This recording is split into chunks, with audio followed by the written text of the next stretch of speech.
तो स्कंद पुराण में अगर मकर संक्रांति के क्रम को यदि पढ़ोगे तो मालूम पड़ेगा कि पूरे वर्ष में एक दिन ऐसा था जिस दिन भगवान शिव और नारायण ये दोनों, इसलिए आज भी हिंदू धर्म में गुड़ के लड्डू तिल्ली के साथ मिलाते हैं। क्यों? उसका कारण कि शंकर और नारायण ये दोनों एक ही दिन एक ही पल गंगा का स्नान करने के लिए जाते। एक ही माता लक्ष्मी भगवान नारायण और भगवान शिव को स्नान के लिए गुप्त रूप से झांकती है।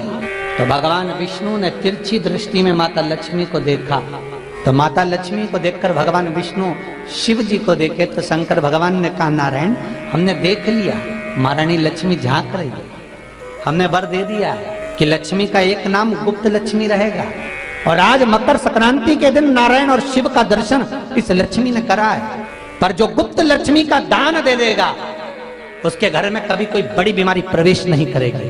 कैंसर जैसा रोग, किडनी और लीवर का रोग नहीं हो सकता। आज भी नियम है कि मकर संक्रांति के दिन एक लड्डू बनाया जाता है गुड़ और तिल्ली का, उसमें 1 का सिक्का 2 का सिक्का या कोई लक्ष्मी उसमें फंसा दी जाती है और लड्डू को पैक कर कर किसी मंदिर में दान दे दिया जाता है। उसको कहते हैं गुप्त लक्ष्मी, जिससे घर में कोई बड़ी बीमारी प्रवेश नहीं हो। वो केवल मकर संक्रांति को ही होता है। कौन से पुराण में लिखा है कि 14 चीज देना चाहिए? 14 चीजें दान देना है। किस पुराण में लिखा है? कोई तुमसे पूछ सकता है तो महाराज आप कह सकते हो अग्नि पुराण में वर्णन आता है। देव ऋषि नारद भगवान विष्णु के पास जाकर पूछते हैं, नारायण कृपा करिए। भगवान विष्णु ने पूछा क्या बात है, बोलिए देव ऋषि नारद क्या चाहते, हमें इतना सा बता दो। शिव जी के यहाँ जाते हैं तो पहले उनके द्वारपाल से पूछना पड़ता है अंदर जाने के लिए। ब्रह्मा जी के यहाँ जाते हैं तो ब्रह्मा जी के द्वारपाल से पूछना पड़ता है। इंद्र के यहाँ जाते हैं तो इंद्र के द्वारपाल से पूछना पड़ता है। हम जितनी भी जगह जाते हैं तो कोई ना कोई द्वारपाल से हमें पूछना पड़ता है अंदर जाने के। भगवान देवऋषि नारद कह रहे हैं, नारायण से कुछ ऐसी कृपा कर दो कि हमें किसी से आज्ञा लेना ही नहीं।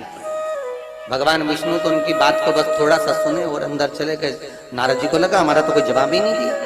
नारद जी वहीं पर टिक गए, खड़े रहे, नाम जाप करते रहे। विष्णु वापिस आए और देवऋषि नारद से कहा एक काम करो, जब सूर्य मकर में प्रवेश करते हुए उत्तरायण की ओर जावे, उस घड़ी उस पल में देवऋषि नारद तुम 14 बार भगवान के नाम का, शिव नाम का दान दे दीजिए। भगवान नारायण के नाम का, राम नाम का, कृष्ण नाम का दान दे दीजिए। अब देखो यहाँ पर यह नहीं लिखा कि प्लास्टिक का डब्बा दो, समझ लेना जी हाँ अच्छे से कि लोगों ने दान को कितना भ्रष्ट कर दिया वो बताया जा रहा है। अग्नि पुराण में यह नहीं लिखा कि तुम प्लास्टिक की चाय की चन्नी दो 14, बाल्टी दो 14, या प्लास्टिक का डब्बा दो 14। यहां पर यह नहीं लिखा है कुछ भी हो। यहां क्या लिखा अग्नि पुराण में कि मकर संक्रांति के दिन जब सूर्य उत्तरायण भाव में प्रवेश करे, मकर में जावे, उस समय पर देवऋषि नारद तुम्हारे मुख से अगर 14 बार भगवान के नाम का दान 14 जीवों को दे आओगे तो किसी भी देवता के पास जाओगे तुम्हें परमिशन की जरूरत नहीं पड़ेगी, तुम डायरेक्ट प्रवेश कर जाओगे। डायरेक्ट। अब तुमको अगर वैकुंठ में डायरेक्ट प्रवेश करना हो तो बिना पूछे, तो उसके लिए कहा ही मकर संक्रांति पे दान दो। तो किस चीज का दान देना है हमारा? प्लास्टिक का डब्बा नहीं, बाल्टी नहीं, चन्नी नहीं, किस चीज का दान? तो कहा अगर देवर्षि नारद आप दान दे रहे हो तो 14 नाम का दान दीजिए, 14 जीवों को नाम का दान दे दो, भगवान के नाम का भजन करो। और अगर संसार के लोग दान दे तो किस चीज का? तो के अन्न से बड़ा कोई दान, अन्न से बड़ा कोई दान।